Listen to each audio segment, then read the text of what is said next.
This is Rob Curley. Rob, tell me what advice you have for journalism students. When I talk to people about the future of journalism and what the journals of the future might look like, I always bring up a guy on our staff named Ryan Green.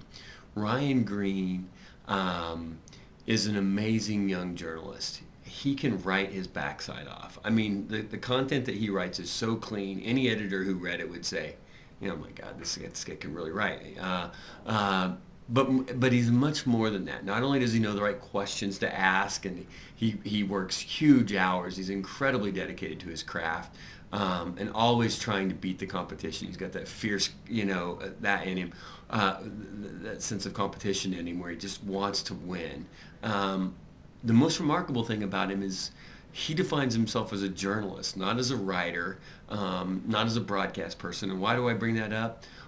He's one of our sports writers. And Ryan, when he covers a UNLV football game or UNLV basketball game, he will live blog the event as it's happening. So he's writing about it in real time.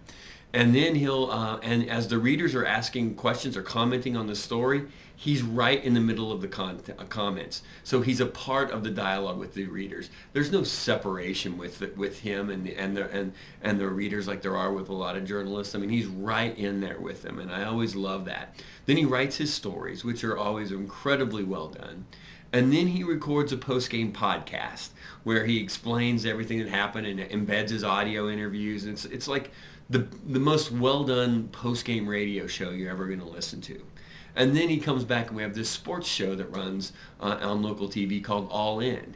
And every week he's on All In. He's getting in there, being on TV.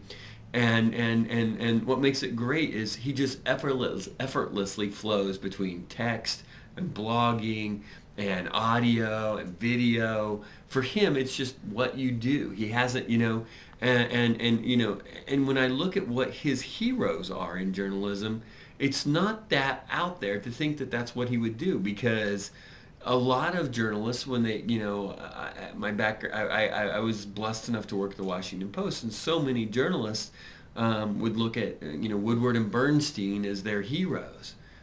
But you look at somebody like Ryan Green, and he sees these guys on ESPN who have podcasts, who blog, who are on TV, who write stories for ESPN the magazine, and it's fascinating to me because his journalism heroes have already come to this new world. And what's wild is I meet so many young journalists, and when they think about journalism, they're thinking about the print edition, and those people don't get a second interview with us. We had 250 students apply for our internships, and we narrowed it down to 20 of those 250, and these were kids from the top schools in the country: Berkeley,